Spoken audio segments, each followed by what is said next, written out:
Jonah chapter 1 verse 12, the Bible says, and he said to them, pick me up and throw me into the sea. Then the sea will become calm for you. For I know that this great tempest is because of me. Before we talk about or we describe or we explain that we should throw Jonah into the sea. Now, not just a sea, but a deep sea. Let us know who is a Jonah. Many of us are eating, dining, sitting, working with Jonah in our lives, but unknowing us that is a Jonah. How do you recognize a Jonah? Who is a Jonah? Hallelujah. Who is Jonah is the name of a prophet who ran from God's presence. Anyone that does want to obey God's instruction is a Jonah. Anyone that runs from the service of God is a Jonah. Because Jonah was called to go to the city of Nineveh to deliver the people of Nineveh. But Jonah flee from the presence of God. If you find yourself, you don't want to be in church, you don't want to be around the believers, you don't want to hear the word of God, automatically you are carrying the spirit of Jonah.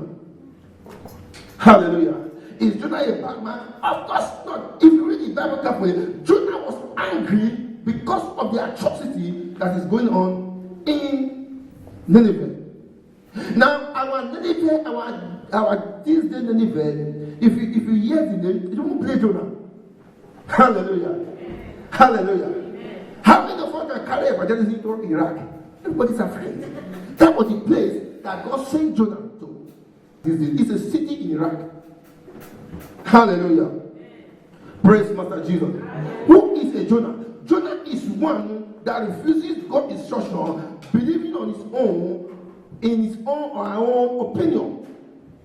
Believing that what God is saying is not the way that it's supposed to be. Let me do it this way. And Jonah was just thinking of his own. Why did God send me to go and preach the good news to the people of Nineveh? Because he knows that when he goes there, they will hear the word of God and repent, and they will be saved. Anyone that is selfish with the word of God, anyone that knows the truth and refuses to take his brother or his sister is a Jonah. Anyone that is selfish with the word of God, with the good news of the gospel, anyone that is selfish with the word of salvation is Jonah. What is Jonah in your life? Who is Jonah? Let's hear more about Jonah. Who is Jonah? Who is Jonah?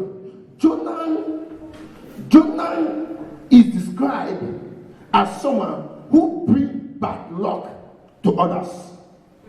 It was because of Jonah that the sea was having a very heavy wind. These men were just on their own, doing their own thing, doing their own business, doing their own trading. But because Jonah was in their boat, there was trouble in the sea. Who is Jonah in your life? Who is that friend? Whenever you come close to him or her, you begin to experience some dark moment of life. Hallelujah. Many of us, we have some freedom we don't have until a friend leaves from our side.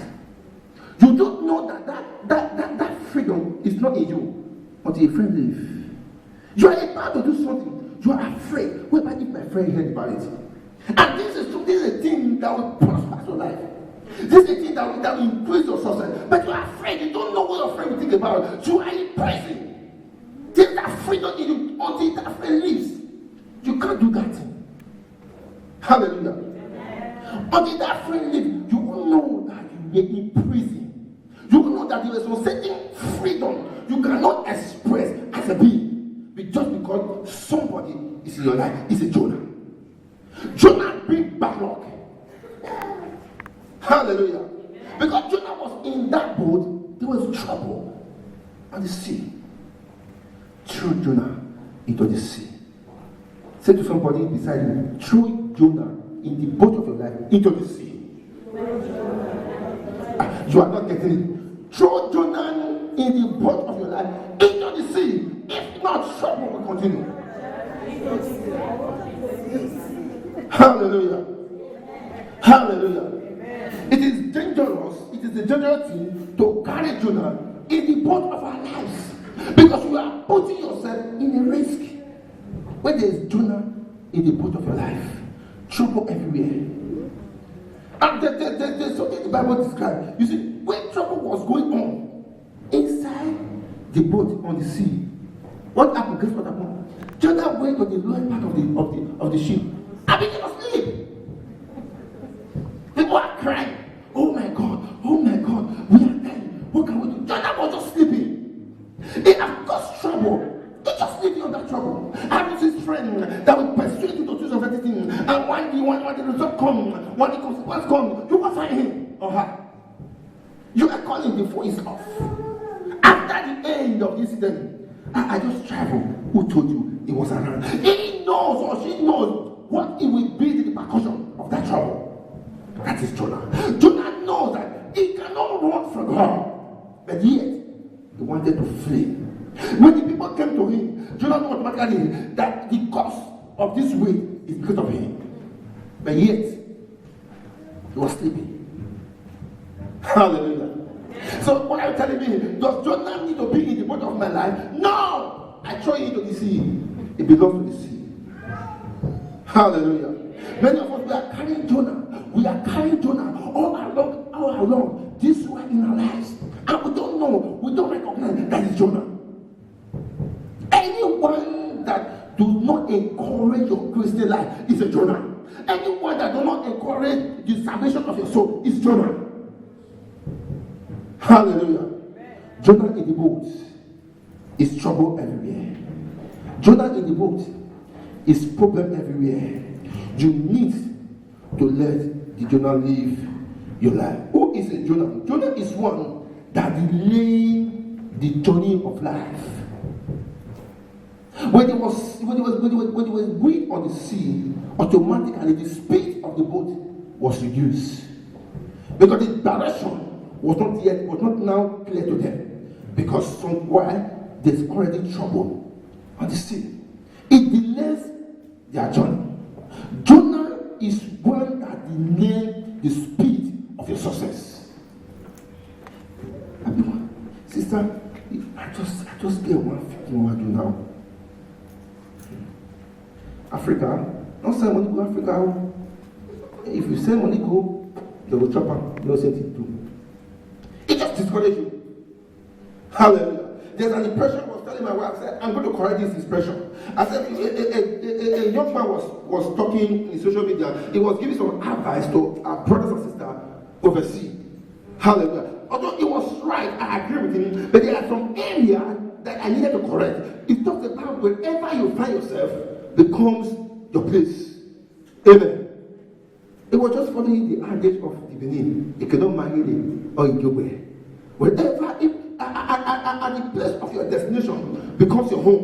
Wherever you find yourself becomes your home. He said, invest in the place you are. He said, we that are in Europe, we should not invest more in Nigeria or in Africa, because our children are not going there. Wherever we put there, our family will be fighting on it in it. I agree with him, but I try to make some correction to him. Now, until you are accepted in the country of your destination, you are not yet a citizen of that nation. Hallelujah. How can you be in a country and you are not yet accepted? 10 years, 15 years, you are investing. What about tomorrow? It decided to kick you out of the city. Do you think your property will go with you? Of course not. So I try to encourage and correct that motion. It is right that you invest in the country of your destination as far as you are being accepted. Hallelujah. But don't go 100%. Trust me, any day you go against the rules and regulations of the Western world, they seize your account, they seize your property. You become a neutral man again. Trust me, whether you believe it or not, it is the truth.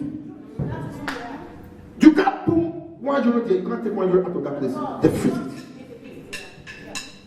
So don't follow these social media bloggers and saying about they eat and belly and begin to showcase what is not going on. Begin to tell you rubbish things. It's sensible.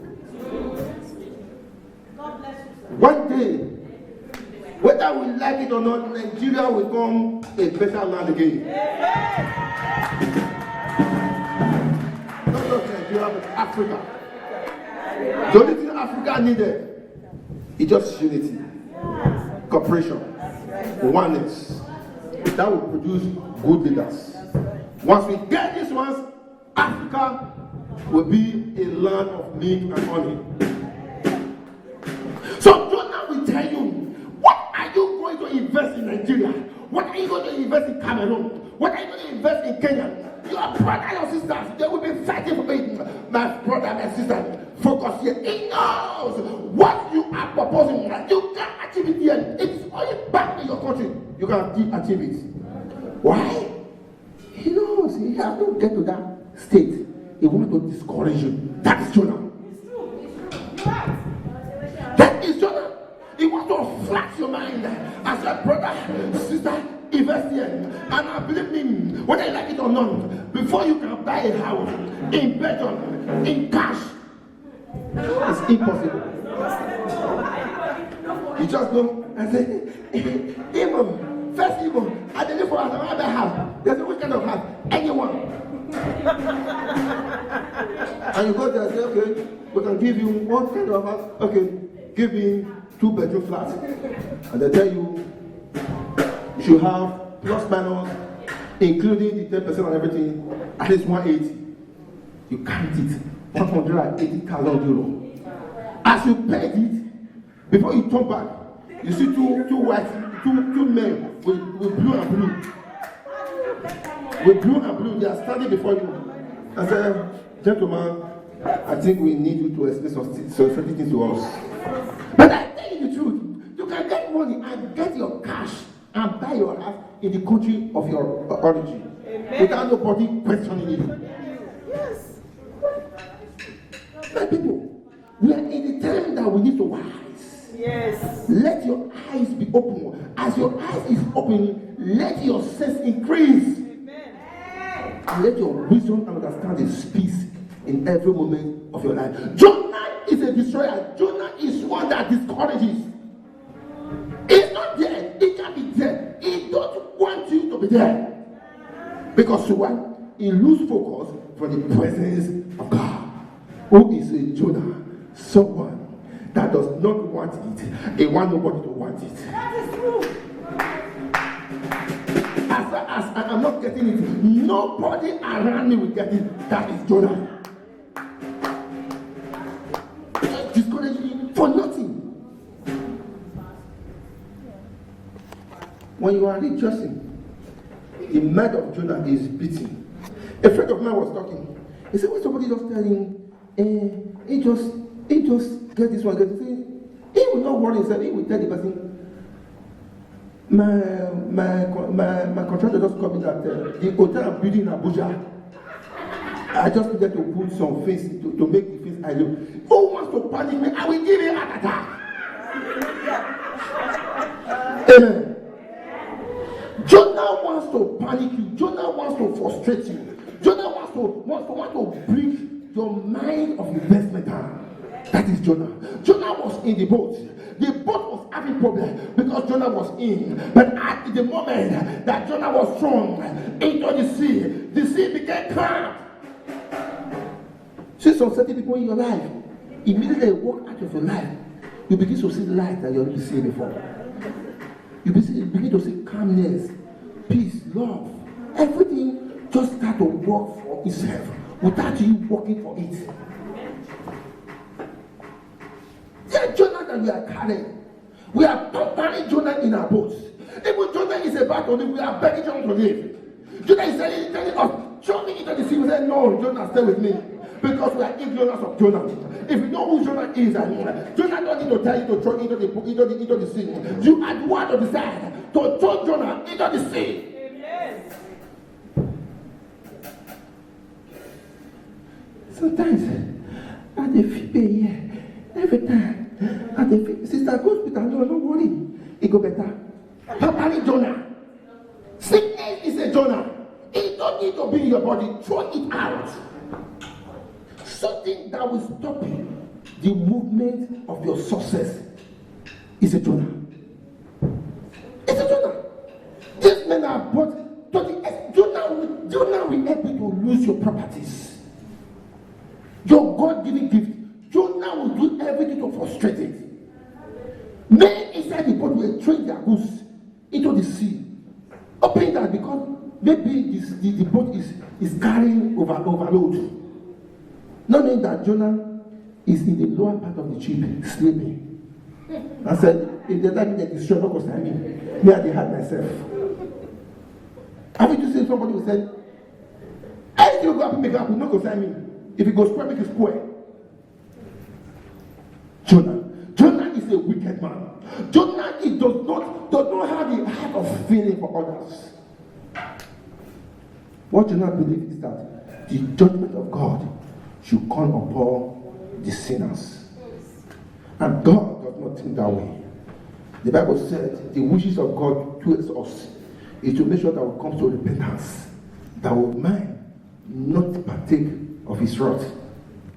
But Jonah needed judgment. If you read further from Jonah 1 to 4, you'll find out that Jonah wish was God's judgment to fall upon Nineveh. And God wish was the people of Nineveh should repay and be saved. Judgment comes before Jonah, he would just decide without thinking. If not me, as I see you now, I can't believe me myself. Take a try me. I go show and say, woman, the past woman. I go tell and say, now we get this time. Hallelujah. May that be far from me in Jesus' name. May that be far from me in Jesus' name. Jonah, who is a Jonah? Jonah is one that creates excuses from working with God. He creates excuses. He had a lot of excuses. Hey, brother, why we not in church today? Hey, pastor, that go too much. You go, that's not 50 minus 15. Pastor, you go church, I go. Amen. He has enough excuses not to be in the presence of God. Hallelujah. Praise Master Jesus. Amen. Amen. Jonah is an obstacle. It's an obstacle. It's an obstacle. You don't need Jonah around you, because it will limit your speed. Your speed. Your speed. I was talking to my wife this morning. We were just discussing about some certain things. And I told her, look, I am already in 2023. Why some people are still in 2019, 2018? Me, I'm already in 2023. Because what I'm going to do in 2020, I've fixed it already. 2021, I've discussed it. 2023, I'm not thinking about now. What am I going to do? Stay there. They look me. I'm already in 2023. My project for 2020, that one is concluded. The diary is filled up already. 21 is already done. 22, I'm planning. And 23, I'm putting ahead of it. I told her my project for 2023. She was looking at me. Look, you're not crazy. Is it okay with you? You are in 2019. You are talking about 2020. That's of course. Look, I'm not seeing tomorrow. I'm seeing 50 years to come. Amen. I'm seeing great work 50 years to come. What you see is what you will experience.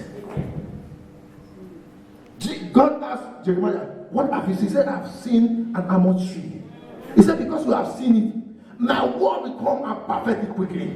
It is what you see that the word of God perfects. Those who struggle, there's no trouble. God speaks every moment of our life. Last Friday, I was at my place of work. I told my wife this morning. Something just flashed into my mind, and somebody asked me a question within my mind, not physically.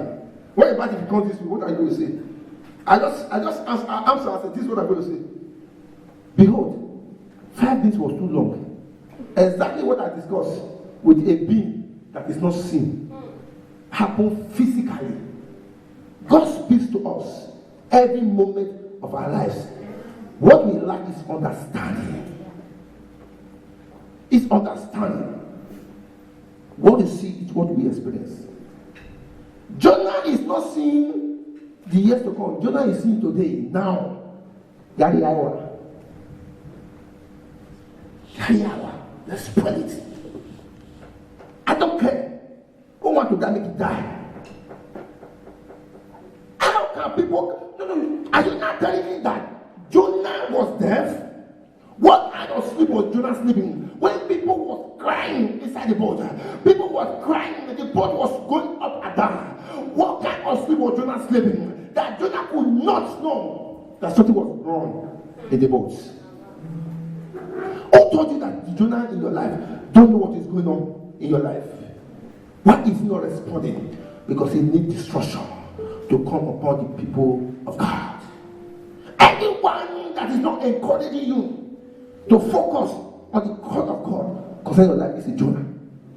Anyone that does not care whether you succeed or not in this field of the gospel is a Jonah. Anyone that discourages you in going to church, in serving God, in doing things for God is a Jonah. It needs to be thrown into the sea.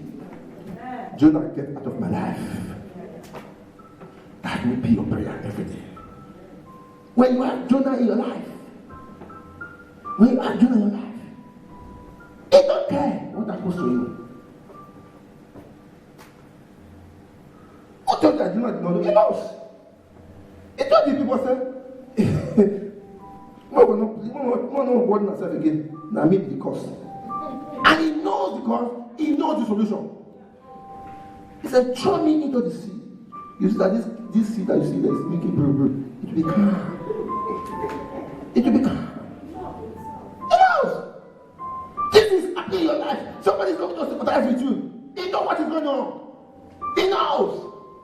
After living there, whatever can I hear, how does he or she think it will be?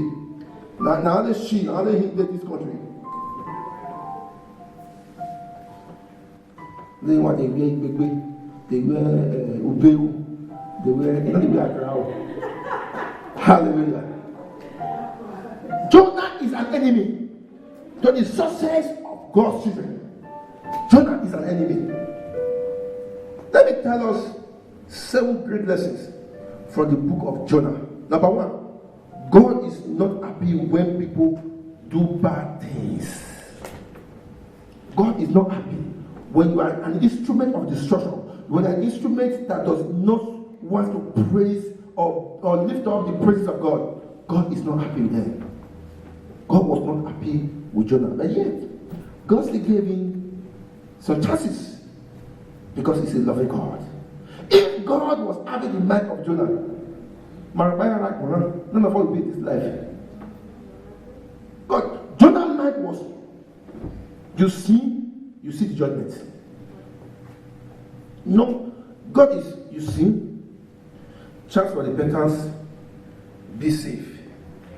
Jonah jumped the second one. You see, judgment. You see, judgment. God, you see, chance for repentance, judgment, result. Hallelujah. But Jonah will jump the two.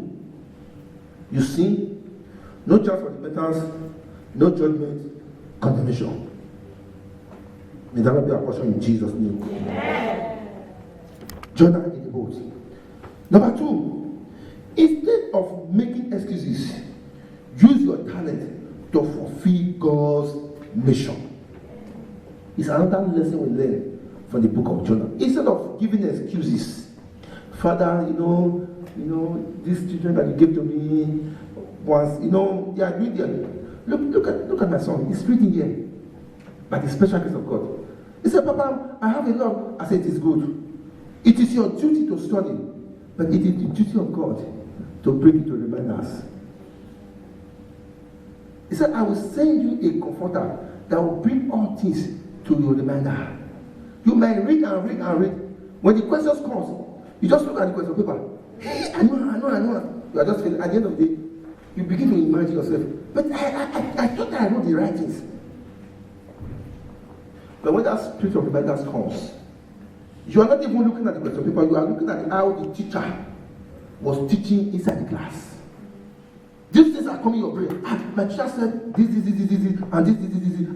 Look at the question. You just answer, because the spirit of reminders have come. Encourage your children. Encourage everyone around you that they should use their talent to fulfill God's mission on earth. Hallelujah. Seek ye first the kingdom of God and His righteousness. Every other thing will be added unto you. Let me use this method to speak to us. It might be embarrassing, but please just take it the way it is. Look, I love one thing about CACGM Faith Work Center, Antwerp. The very first day that the sperm of a man entered into the egg of a woman, the very first day that woman decided to go to church, that's when the baby started church. Inside the stomach, the baby is already a believer. Not yet spiritually baptized, but not yet physically baptized. Hallelujah. From our first day to the day of deliverance, the baby is already a member of the church. Immediately the baby is born, the man of God goes there and anoints the baby and pray for the baby. Afterward, the naming ceremony. Afterward, the baby comes from dedication. From that day till he or she becomes 18 to decide for himself or herself. Whether he likes it or not, he goes with the mother. That is why you see all our children. One day they don't go to church, like something is missing in their life. Let's encourage our children. What will be your benefit? What will be your joy? At the end of it all, you are doing hallelujah, praise the Lord, and make it. And your baby, you are asking your baby, saying, Mama, can I go to church? I don't need to decide.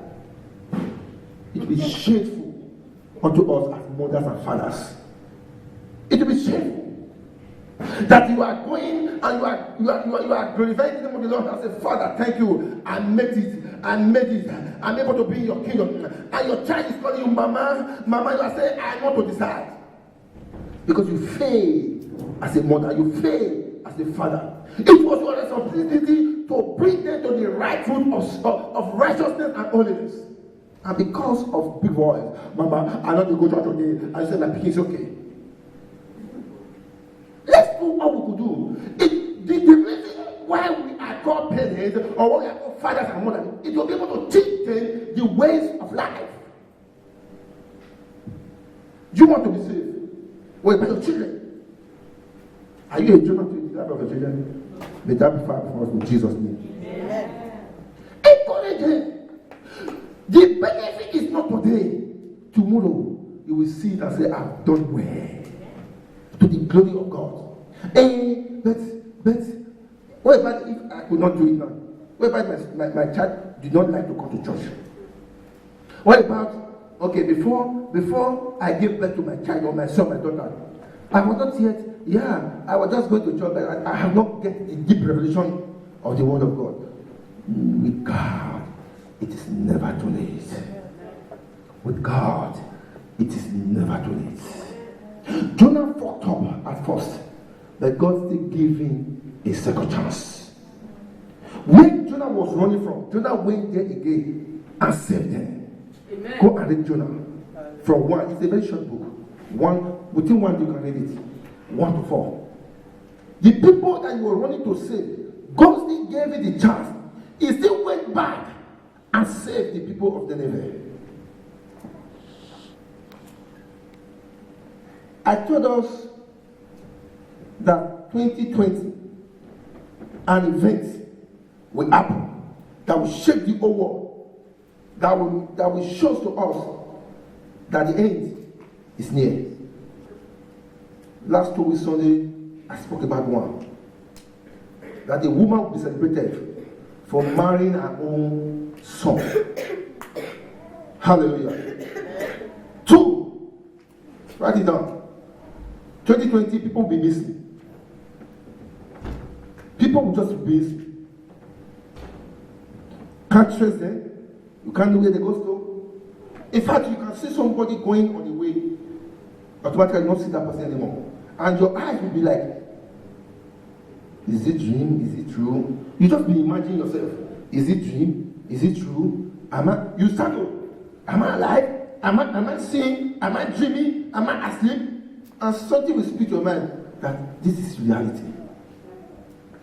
2020, so many will miss without rest.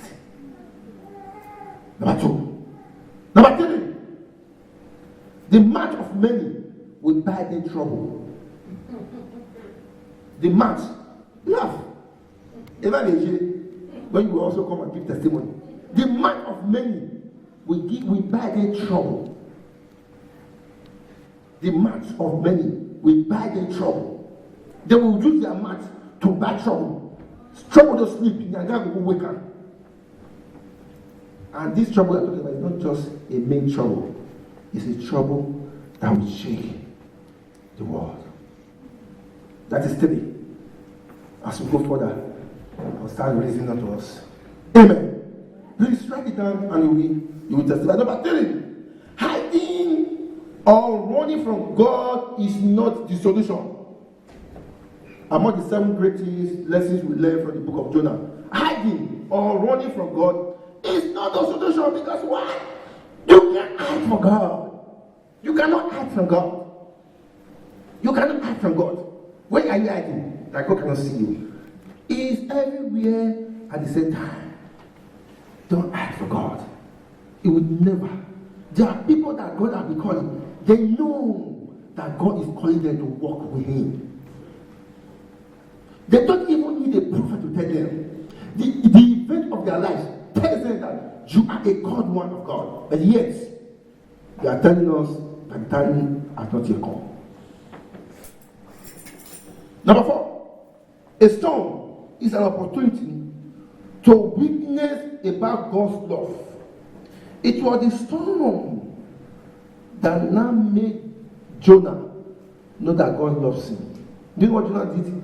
I think it was in chapter 2 or thereabout. Jonah said, God, please, everything that God talks, He say I will do. Just let me come out for inside the fish belly. I will do everything. And God said, you are ready. God has shown you love. And the fish vomited to Jonah out.